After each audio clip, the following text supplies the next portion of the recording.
What is up, guys? So the new mid-season update patch went live yesterday. Everything is a bit of a mess, so I spent my morning doing my favorite hobby, stalking some Koreans, and we've got 7 picks that are doing really well so far. Thank you to Pro Guides as well for helping with this video. You can check their guide, site, and genius stuff down below. Now, just before we actually go into these 7, this is day 2 of the patch. Remember, there isn't a ton of data yet, but I did spend a ton of time stalking so many games. I've especially looked at Korea for 2 reasons. One, because they tend to take games a bit more competitively, and they theory craft a ton more. So the 2 of these together mean that they're normally ahead of the curve in general of the meta, and while a few of these picks are doing well over here as well, they aren't played as much at all. Now, saying that, Malzahar is actually being played everywhere. He's probably the most overpowered after the rework. Funny thing is, not as a mage, as a jungler, not in the mid lane. As an idea, for 10 games I looked at, only 2 of those were mid lane as Malz. The rest were jungle.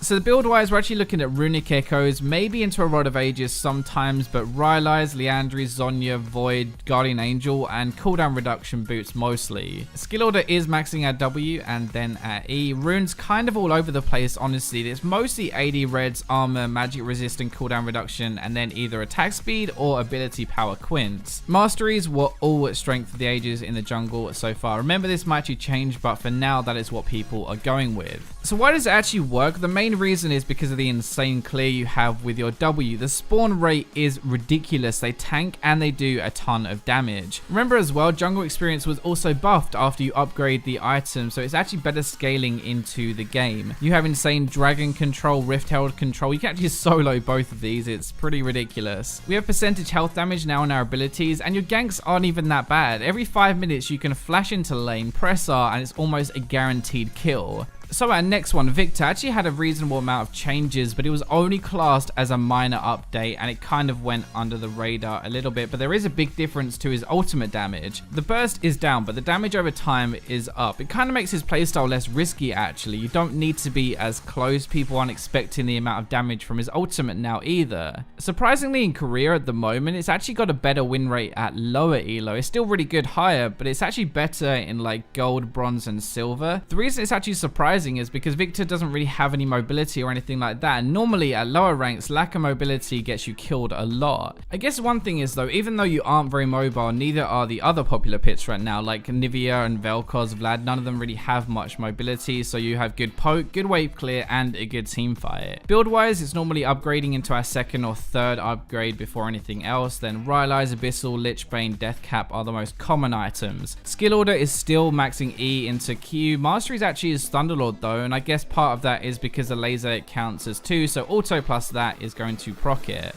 You are not the best against high pressure junglers or getting ganked a lot, but thankfully at the moment Blood Razor is really common and everyone is still trying to farm. So Fiddle is another minor mage update, definitely under the radar as well. Basically the changes, his drain hurts less to cancel it now because the CD is much lower, but it starts at the end of the drain now. His bounces are up, the fear range is down, but the passive is better, gives you movement speed boost when you're standing still, basically, so you can run in after using your ult. One of the things I've noticed a lot in Korea is it's actually a very big cheese pick. You get mobility boots on him straight away and run around fearing everyone from behind. He's actually a really good ganker in Korea at the moment. Build wise, Runic Echoes, mobility boots, Abyssal, and Zhonya seem to be the core on him at the moment, maxing at W and then at E. One thing that is helping as well is we're seeing less aggressive junglers, like more farm time, less punishing as well, and you can actually outdrain a lot of damage if they're not a super aggressive early pick. You do an absolute crap ton of damage. It's kind of forgotten about because he's rarely played, and he's really good at objectives with his drain, so he can sneak a lot of different things.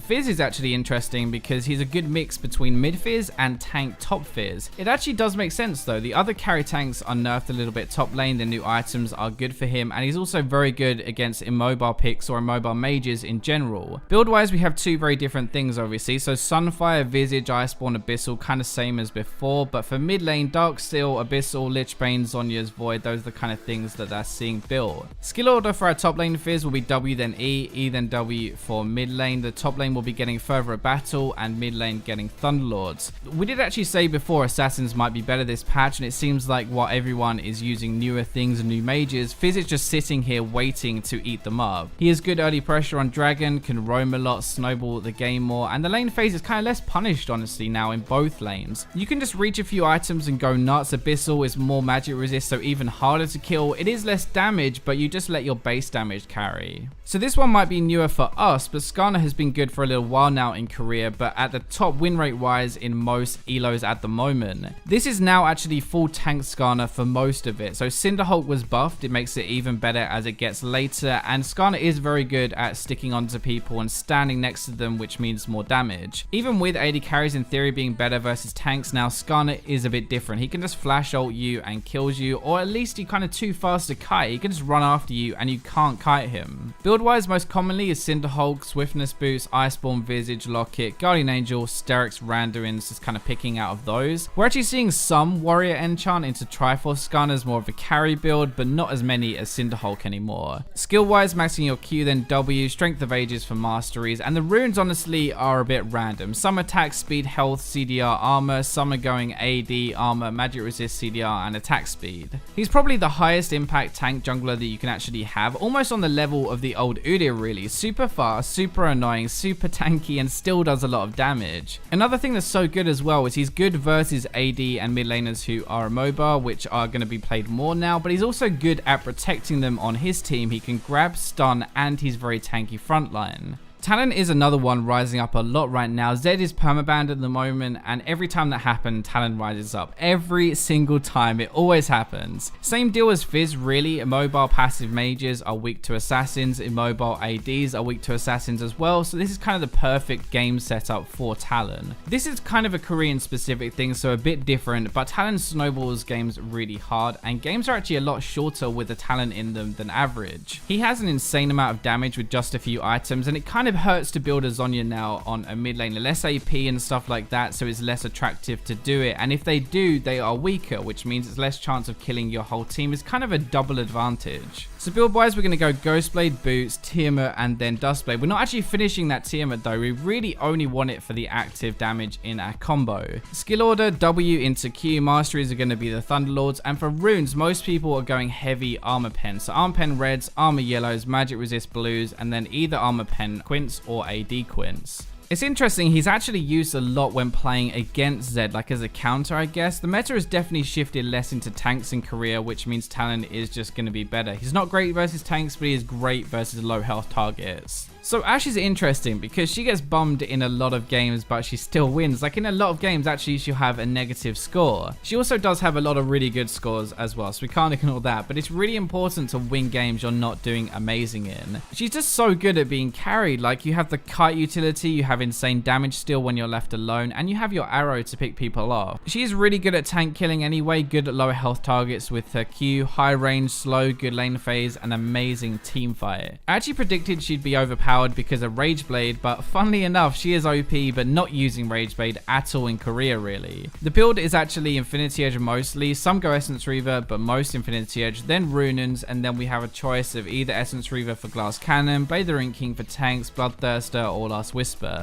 Skill order is mostly W into Q for that poke damage, Mastery is Fervor, and runes are going to be normal. Now, I also just want to mention these 5 very quickly, just Kindred, Echo, Soraka, Taric, and Sivir. These guys were all strong before the update, and they are still doing really well now, still top tier. I've gone into these a fair amount already in other videos. There isn't really any difference from before, same build, same style, so yeah, I didn't really think there was much point me going into them, and I don't think you'd really learn much from me talking about them that you didn't already know. So that wraps up this video. Thank you to Pro Guys for helping me with this video. You can check them out down below. Remember to like, subscribe, comment, share, but for now, let's go to the robots.